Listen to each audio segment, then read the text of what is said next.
Boa noite, irmãos. A paz do Senhor, amém? Como está começando o nosso culto, vou convidar você para abaixar a tua cabeça, fechar os teus olhos, pedir para que nessa noite o Espírito do Senhor possa falar no teu coração, possa falar na tua mente, e que seja uma noite especial. Deus, muito obrigado, Senhor, por esse momento na tua casa, porque podíamos estar em qualquer lugar, mas o Senhor nos escolheu para estar aqui nessa noite. Eu te agradeço por isso, Deus. Te agradeço porque o Senhor nos presenteou com a oportunidade de participar da mesa, da ceia. Por isso eu te peço que tudo que acontecer nesse lugar seja somente para a honra e glória do teu nome, e tudo aquilo que não é do Senhor possa sair daqui, Deus. E no final dessa noite o Senhor possa ter falado aos nossos corações, que nós saímos daqui transformados pela tua palavra e pela tua presença. Recebe os nossos louvores, ouve as nossas orações e fala conosco em nome de Jesus. Amém. Irmãos, a palavra do Senhor nos convida constantemente a adorar o Senhor. Eu sempre falo no Salmo 150, fim de todos os salmos, todo ser que respira louva o Senhor. E a gente dá início nesse culto dessa forma. Nós vamos adorar o Senhor através da nossa voz, da nossa música. Vou convidar você para ficar em pé e nós vamos iniciar louvando a Deus.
Boa noite, igreja. Que a graça e a paz do Senhor esteja com cada um de nós. E nessa noite de inverno, noite muito abençoada, que Deus preparou para as nossas vidas. Irmãos amados, sejam todos muito bem-vindos. E que os Espíritos de Deus venham falar poderosamente na nossa vida. Que ao sairmos daqui, saiamos transformados pela palavra do Senhor. Amém? Irmãos, carta aos Hebreus. Escritor da carta aos Hebreus, capítulo 11.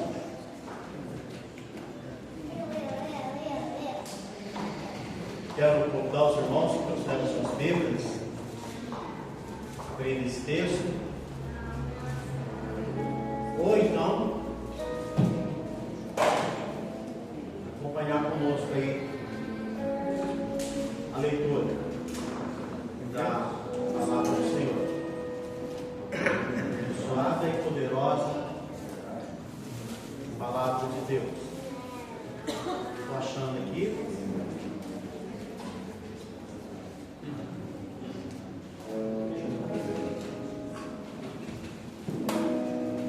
Irmãos, Hebreus capítulo 11.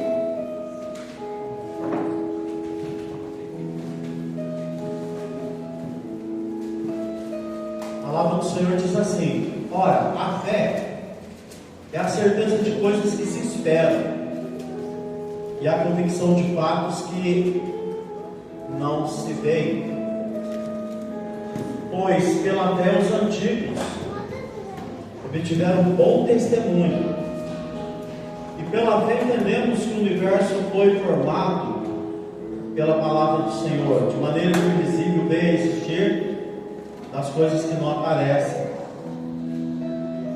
Pela fé, Abel ofereceu a Deus o mais excelente sacrifício do que Caim, pela qual obteve testemunho de ser justo, tendo a aprovação de Deus quanto às suas ofertas. Por meio dela também, mesmo depois de morto, ainda fala. Eu vou saltar aqui no versículo 7, que fala de Noé. Pela fé, Noé, divinamente instruído acerca de acontecimentos que não se veem, sendo temente a Deus, aparelhou uma arca para a salvação de sua casa, e pela qual condenou o mundo, se tornou herdeiro da justiça que vem da fé. Aqui estão os patriarcas. Irmãos, na história de Noé é interessante que a Bíblia fala que pela fé, irmãos, pela fé, os patriarcas fizeram grandes coisas. Mas eu quero compartilhar um minutinho sobre Noé. A palavra do Senhor diz que ele foi divinamente instruído. É claro, né? Se é divinamente, significa por Deus. Então, ele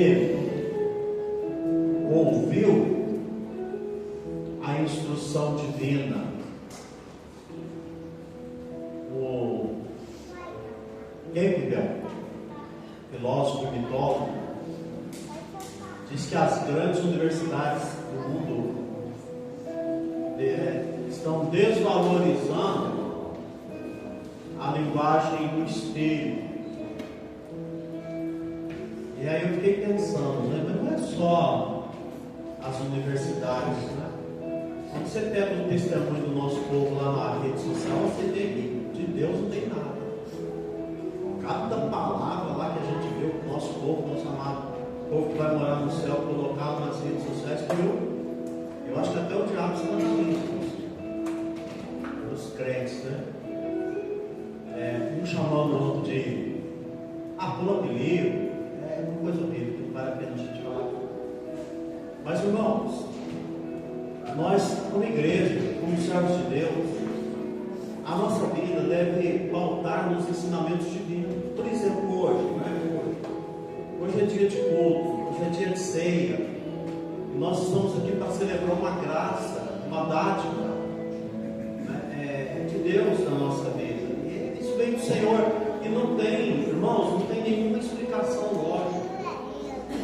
Assim também é a entrega dos nossos dízimos. Nós estamos fazendo uma troca com Deus, estamos comprando bênçãos, reservando o nosso lugar no céu. Não, irmão. Nós estamos apenas colaborando, contribuindo com a casa do Senhor.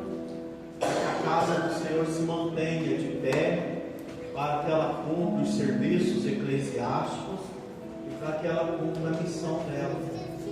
Então, quem ouve a instrução divina não tem dificuldade nenhuma em entregar aquilo que é do Senhor, né? Aquilo que pertence a Deus, que nos salvou e nos prometeu vitória eterna.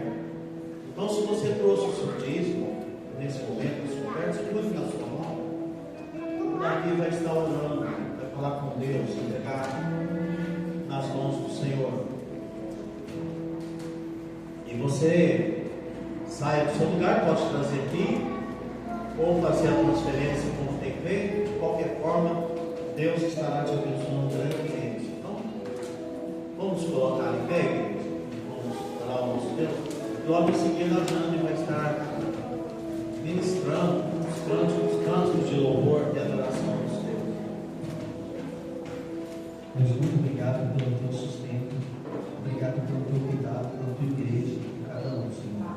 Nós te pedimos que nesse momento de louvor, através das ofertas, o Senhor possa estar, Senhor, abençoando cada um daquele que, com ato de fé, tem contribuído com a tua casa. E aqueles que precisam de uma porta de emprego, aqueles que precisam de ajuda, algum aumento, ou até se organizar financeiramente, que o teu Santo Espírito possa estar visitando e abrindo as portas do céu, Senhor. Abençoa a tua casa, cada pessoa aqui, em nome de Jesus. Amém.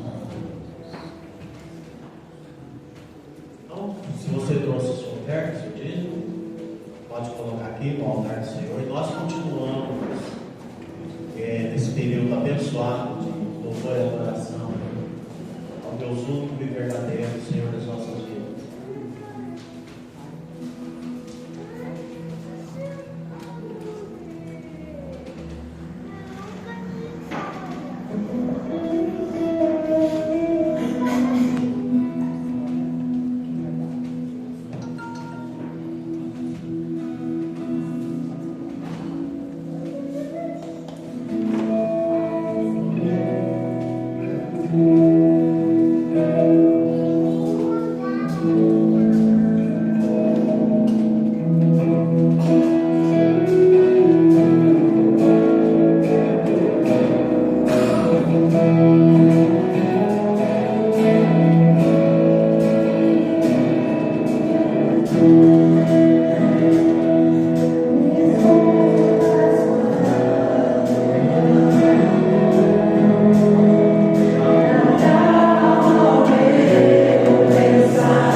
Sacrifício de amor, para resgatar as nossas vidas.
depois teremos a celebração da ceia do Senhor.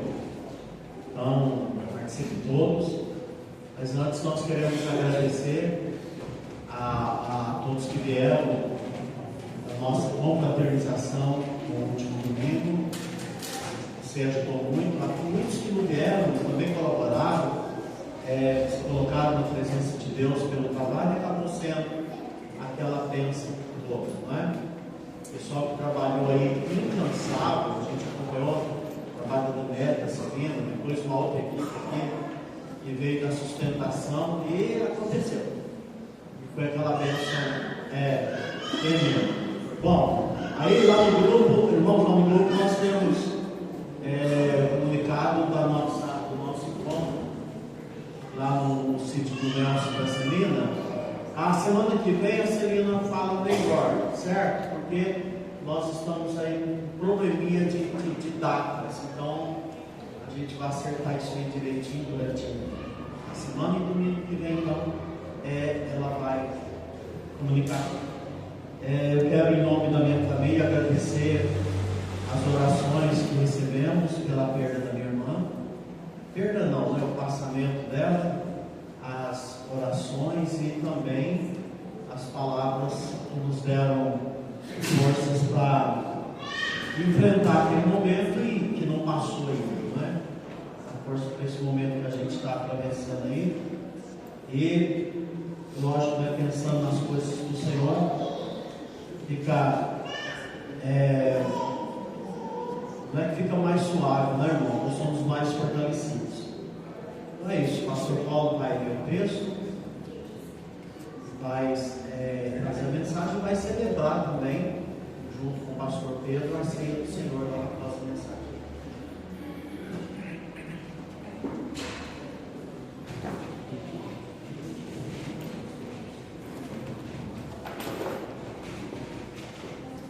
Amém. Louvado seja o nome do Senhor, que Deus te abençoe, que você sinta-se muito bem no nosso meio, dando as boas-vindas aos nossos visitantes que estão aqui hoje. Vamos para Marcos, Evangelho de Marcos, capítulo 15. Abra sua Bíblia, ou ligue sua Bíblia. Evangelho de Marcos, capítulo 15, versículo 21. Marcos 15, 21. Somente o versículo 21 é que nós vamos ler hoje à noite para a nossa edificação. Evangelho de Marcos, capítulo 15, versículo 21.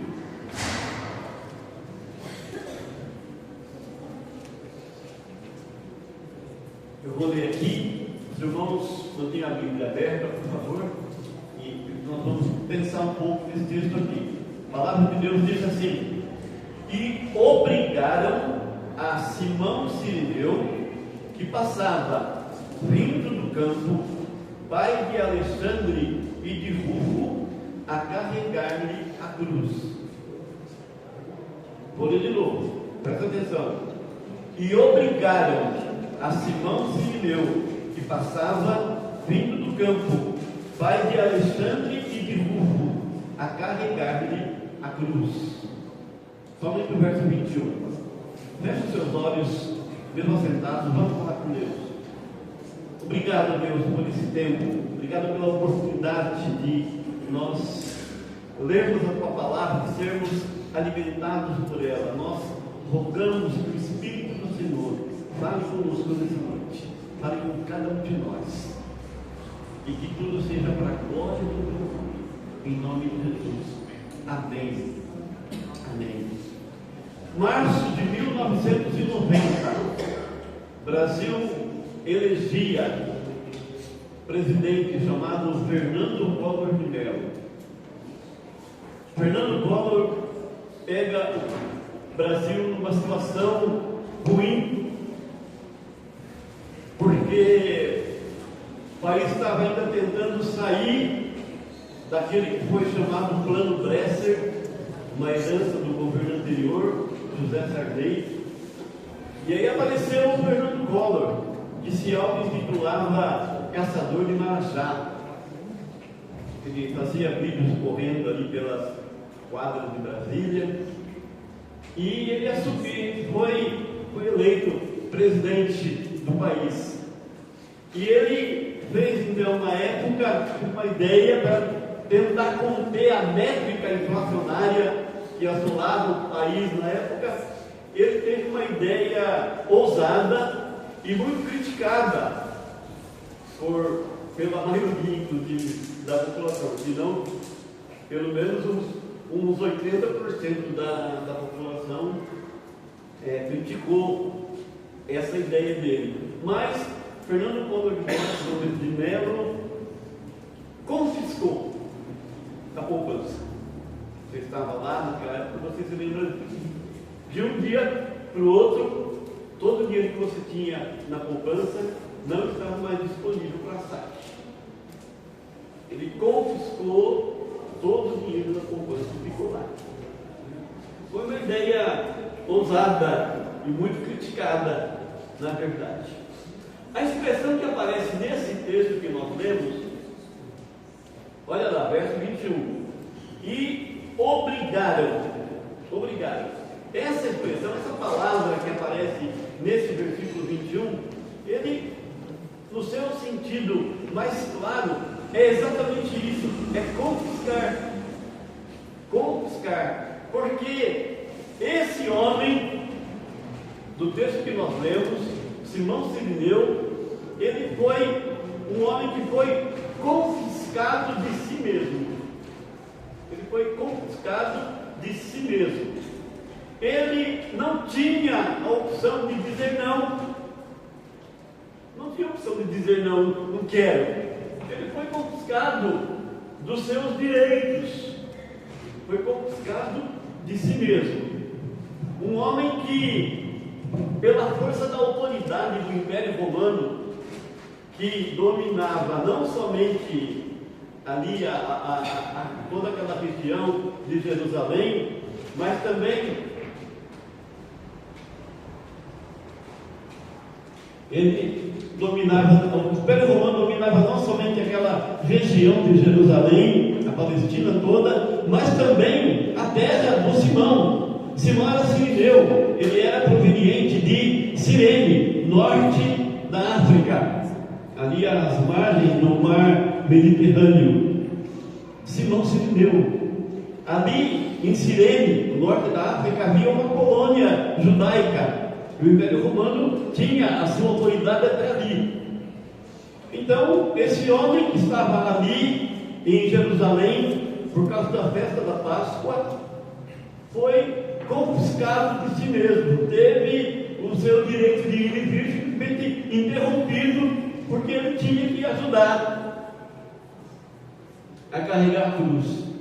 Essa expressão, obrigaram, ela aparece nesse texto aqui, Marcos 15, 21, e somente em mais um lugar, no Sermão do Monte, quando Jesus, ali em Mateus 5,41, Jesus diz assim: se alguém te obrigar a andar uma milha, vai com ele 2.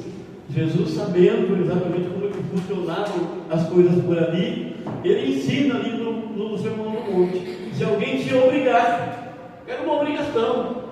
Se alguém te obrigar a andar uma milha, vai com ele 2. É a mesma expressão, a mesma ideia. Soldado romano não podia fazer isso, porque a lei romana dava essa brecha e permitia que os soldados simplesmente pegassem qualquer um que estivesse passando por ali para fazer alguma coisa. Era um confisco. Você vai parar aqui agora, ele estava passando ali, o soldado foi para lá, agora vai parar aqui, você vai carregar vai levar essa encomenda aqui, vai andar uma milha. Vai lá, tem que levar. E ele simplesmente tinha que largar tudo que ele estava fazendo, deixar tudo e fazer aquilo que o soldado tinha mandado. Era um confisco de si mesmo. E aqui no caso não era um confisco de dinheiro, igual fez o Collor. Era um confisco da força, era um confisco de trabalho, era um confisco da carga que ele tinha que levar. Então, Simão Sirineu é um homem que ele foi confiscado de si mesmo. Ele estava ali por causa da festa da Páscoa. E como mandava a tradição, ele estava usando uma túnica branca, porque ia participar da festa da Páscoa, ia participar de todo aquele ritual. O ritual da festa da Páscoa dizia o seguinte: as pessoas usavam aquela túnica branca, no momento, e eles iam até o templo ali em Jerusalém. No momento adequado, o sacerdote pegava um isopo. Isopo é uma planta. Ele pegava aquela folha de isopo, ele molhava aquela folha no sangue do cordeiro que tinha sido sacrificado ali no altar, e ele aspergia nas vestes de todas aquelas pessoas que estavam ali participando da festa da Páscoa ali em Jerusalém. O Simão Sirineu era um deles, estava ali, por acaso, estava ali para participar da festa. E esse homem então foi confiscado, foi pego ali para ajudar Jesus a carregar a cruz. É muito interessante que o Salmo 51, versículo 7 diz isso, né? Purifica-me com o isopo e ficarei limpo. A gente só consegue entender o Salmo 51, versículo 7 se você tem em mente isso, que o sacerdote tinha que molhar a folha do isopo, o sangue do cordeiro, e aspergir na veste das pessoas. É isso que quer dizer o Salmo 51, versículo 7. Há duas curiosidades nesse texto aqui. Primeiro, que Jesus está vivendo ali os seus últimos momentos, e é esse Simão Sirineu que o acompanha, né? Porque o outro Simão Pedro, que prometeu, né, que estaria junto com ele até ele morrer, não estava junto. Simão Pedro se acovardou e foi embora, sumiu, não estava mais ali, né? Esse Simão Sirineu estava ali, era um outro Simão. E uma outra coisa interessante também é que o encontro que Simão Sirineu tem com Jesus é um encontro muito estranho, porque ali Jesus é um homem derrotado, é um homem que está cansado, um homem que está ferido, um homem que está machucado. Simão não viu nenhum milagre de Jesus. Todas as outras pessoas que tiveram encontro com Jesus viram milagres, viram sinais, viram curas, alguns viram pregações de Jesus. Simão não viu nada disso. Jesus não fez nenhum milagre ali naquela hora, Jesus não fez nenhuma pregação naquele momento. Simão não viu nada disso, apenas teve aquele encontro com Jesus. Não sei nem se Jesus falou alguma coisa com ele, mesmo não disse. A gente segue em frente aqui, né? Mas o encontro com Jesus de Simão foi um encontro diferente de todos. Jesus não fala com ele, Jesus não faz nenhum sinal, nenhum milagre, Jesus não faz nenhuma pregação ali. E Jesus ali é um homem enfraquecido, ele está machucado, ele está cansado, está indo para o Gólgota, indo para o monte chamado a Caveira, para ser crucificado. E aí Jesus, com o peso da cruz, ele tropeça, e ele podia morrer ali. E o soldado romano disse: não, esse homem não pode morrer aqui, porque nós precisamos colocar ele na cruz, nós precisamos pregar esse homem na cruz, ele tem que ser humilhado, já que o César não é rei, o rei de vocês é esse aqui, então nós vamos mostrar para vocês quem é o rei de vocês. Ele vai estar pregado na cruz. Esse é o rei dos judeus. Vocês acham que o César não é rei? Então, esse é o rei de vocês. Está aí, ó. Jesus tinha que ser pregado na cruz, tinha que ser humilhado. Então, aquele homem, Jesus Cristo, não podia morrer ali. Então nós vamos mandar alguém segurar, ajudar ele para segurar a cruz e levar cruz. Eu quero compartilhar com você 3 coisas que acontecem quando nós temos um encontro com Jesus. O Simão Sirineu teve um encontro com Jesus. Como eu disse, um encontro completamente diferente, em circunstâncias completamente desfavoráveis. Mas aconteceu algumas coisas na vida desse homem, naquele encontro com Jesus, que pode acontecer e deve acontecer com cada um de nós também. Quero que você preste atenção em algumas coisas que esse texto nos diz. Em primeiro lugar, o encontro com Jesus nos confisca de nós mesmos. Essa é a primeira lição que temos que dar. O encontro com Jesus nos confisca de nós mesmos. Quando nós temos um encontro com Jesus, nós somos confiscados de nós mesmos.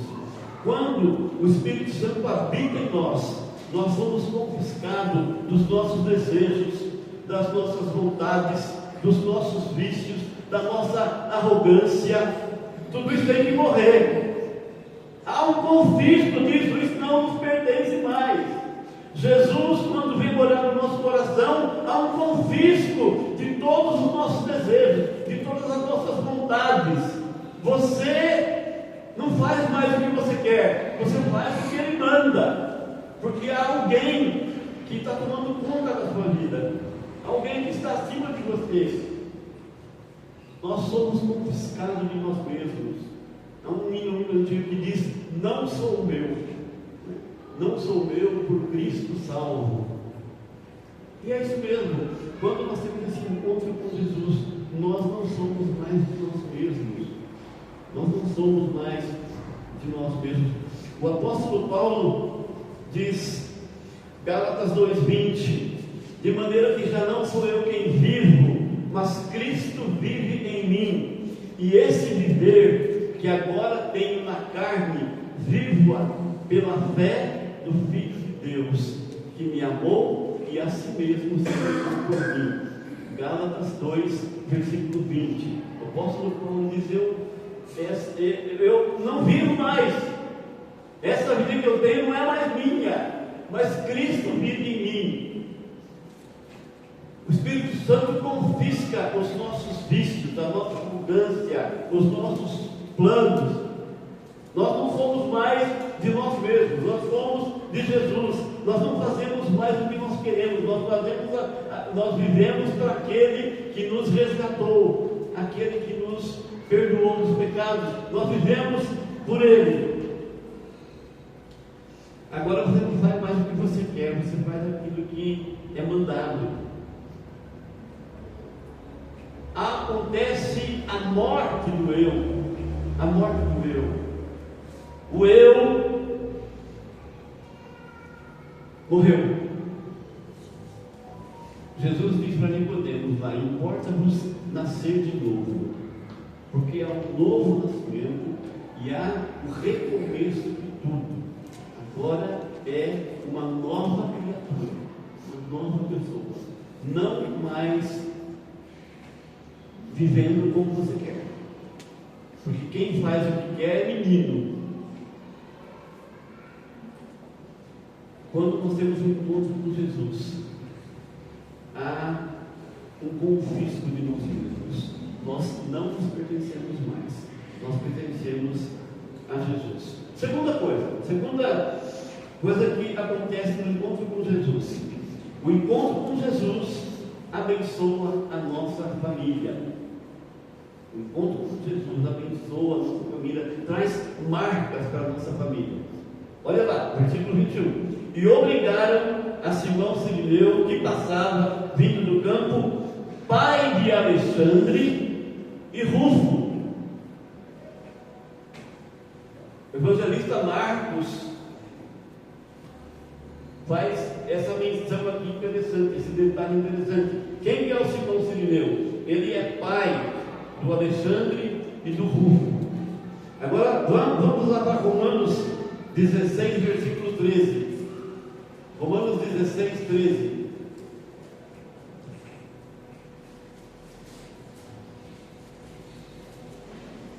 Romanos 16, versículo 13. Paulo diz assim: Paulo escrevendo a sua carta assim: saudai Rufo, eleito do Senhor, e igualmente a sua mãe, que também tem sido mãe para mim.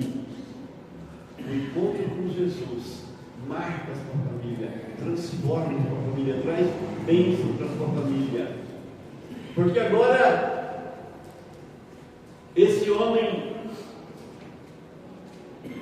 se envolve com Jesus, conhece a Jesus ali naquela caminhada para a cruz, embora ele não visse nada, embora ele nem conversasse com Jesus, mas há uma transformação na vida dele, e não somente na vida dele, mas ele agora leva a bênção daquele encontro para a sua família, de maneira que muito tempo depois, o apóstolo Paulo diz que o filho dele, Rufo, é uma bênção, Rufo é um eleito do Senhor. A família de Simão Sirineu se converteu pelo encontro que ele teve com Jesus. E a esposa dele também, porque Paulo diz: Rufo e sua mãe, que também é uma mãe para mim. A esposa de Simão se transformou numa mãe do apóstolo Paulo, porque foi influenciada pela conversão do seu esposo. O encontro com Jesus abençoa a nossa família. Que coisa linda isso, irmãos. O encontro com Jesus abençoa a nossa família, traz marcas para a nossa família. E tem que ser assim, tem que ser assim. Porque imagina, o Simão está lá, participou da cerimônia, e aí ele está passando, e o soldado falando: vem aqui, agora você vai ajudar a carregar a cruz aqui do homem aí, segue aí. E ele vai, segurando aquela cruz, vai atrás de Jesus. Só que aí há marcas de sangue de Jesus na cruz, no chão, e a roupa que tinha sido apenas aspergida com o sangue que os sacerdotes tinham espirrado ali, agora vai marcar a roupa daquele homem, vai sujar muito mais. Ali há sangue humano daquela roupa, não era mais somente o sangue de um cordeiro, de um animal. Terceiro, e para a gente ir para o final, o encontro com Jesus nos tira do ritual e nos leva para a vida. O encontro com Jesus nos tira do ritual e nos leva para a vida. Agora, a esposa do Simão, versículo 21, vai dizer: obrigaram a Simão Sirineu, que passava vindo do campo, pai de Alexandre de Rufo, a carregar a cruz. Agora a esposa do Simão e os seus dois filhos são alcançados pela graça. A mesma graça que alcançou o Simão, que estava lá na festa. Agora, quando ele volta para a sua cidade, volta para a sua família, ali em Cirene, ele tem uma alegria diferente no rosto, ele tem um coração transformado, ele tem um semblante diferente. Algo aconteceu na vida daquele homem que transformou completamente. E eu posso imaginar que ele chegando em casa, a mulher olha para ele e fala assim: você está diferente, aconteceu alguma coisa lá, você está diferente, você voltou diferente. Eles são alcançados pela graça do Senhor Jesus, pela graça salvadora, a graça redentora que alcança aquela família.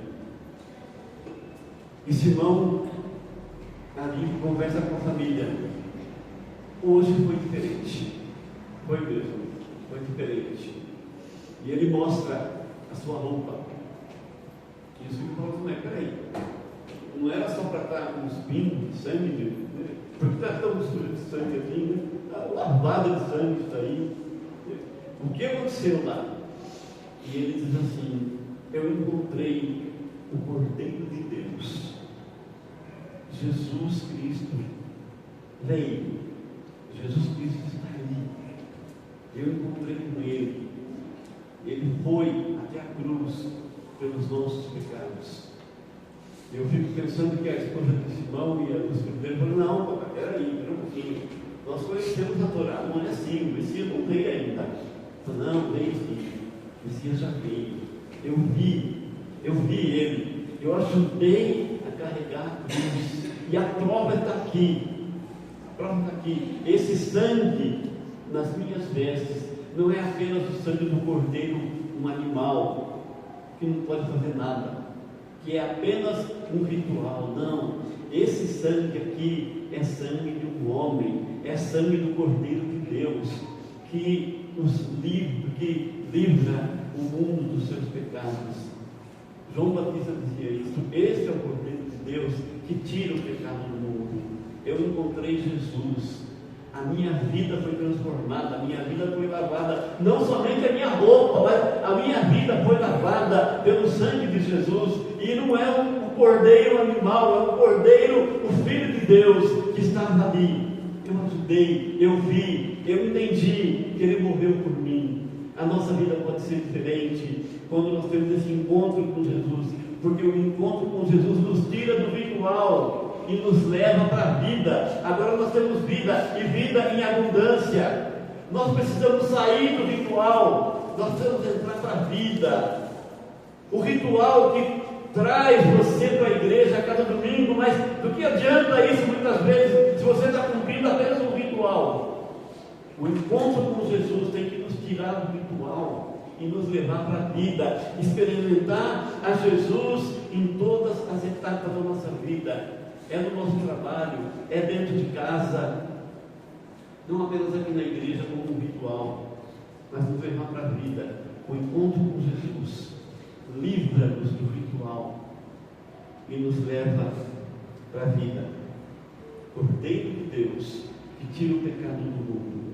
Apocalipse 22, versículo 14. Apocalipse capítulo 22, verso 14. Bem-aventurados aqueles que lavam as suas vestes do sangue do Cordeiro, para que lhes assistam direito à árvore da vida e entrem na cidade pelas portas. Bem-aventurados, felizes aqueles que têm as suas vestes lavadas pelo sangue do Cordeiro. Feliz aquele que tem a sua vida transformada pelo sangue do Cordeiro, para que lhes assistam direito à árvore da vida. Você ganha o céu, você sai do ritual e você entra para a vida. O Espírito de Deus está aqui hoje, Ele quer falar com você, e nós estamos nos preparando para participar da ceia, e um dos elementos da ceia é esse símbolo do sangue de Jesus, que nos purifica de todo pecado, que nos liberta de todo pecado. Que você tenha hoje um encontro com Jesus real, de verdade, que você entenda que é um convite que você mesmo, você não é mais voluntário. Que você entenda que o encontro com Jesus precisa marcar a sua família, e que o encontro com Jesus nos tira do ritual e nos leva para a vida. Quero convidar você a participar da ceia do Senhor nesse momento, lembrando que os elementos do pão e do vinho simbolizam o corpo e o sangue do Senhor, que morreu pelos nossos pecados, para dar vida nova, vida diferente a cada um de nós. Amém? Que Deus te abençoe. Vamos participar da ceia nesse momento. Quero chamar o pastor Henrique para nos ajudar.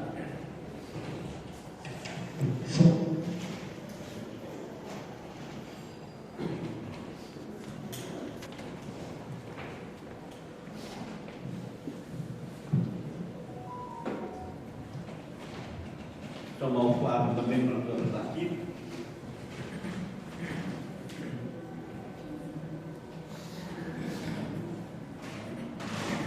A palavra de Deus diz que na noite em que Jesus foi traído, ele tomou o pão parecido com esse aqui. A palavra de Deus diz que Jesus parte esse pão, distribui a todos e diz: esse é o meu corpo, que é dado por amor de nós. E comem ele todos. Quero convidar a igreja a ficar de pé. Você vai participar do pão, o alimento, simboliza o corpo do Senhor.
Batismo, é a participação do dia pelos sacramentos, que é o batismo, e também da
salmo, cantaram um hino e partiram para o Monte das Oliveiras, onde Jesus seria santificado para nossos pecados. Eles acabam de participar daquela ceia, né, tão gostosa, e dali eles partem para a morte do Senhor Jesus pelos nossos pecados. Vamos de pé para terminar nossa. Eu gostaria de falar que a nossa igreja está linda, viu, hoje? Está para bater a nossa igreja está linda hoje. Está muito bonito, nossa gente, aqui se interessar. Nós estamos falando do pensamento, né, Pastor Paulo? É, Pastor Paulo? Beleza, né? Senhor nosso Deus, obrigado pelo dia que o Senhor deu, por esse culto maravilhoso, que o Senhor fez o que acontecesse na vida de cada um de nós, pela participação nossa na ceia do Senhor, para relembrar aquele momento tão maravilhoso que Jesus institui a ceia, dizendo que seria uma purificação da sua morte, mas a morte para a remissão dos nossos pecados. E nós te damos graças a Deus. Amém. Deus leve-nos em paz, nós possamos ter uma semana maravilhosa, sempre cada um de nós, e nós possamos agir com a nossa cidade com bastante paz. A paz do Senhor. Porque é maravilhosa a graça de Jesus, o amor de Deus, do nosso Pai, e as consolações do Espírito Santo, seja com esta igreja e com toda vez que professam Jesus como Salvador, e por até hoje para sempre. Amém. Amém.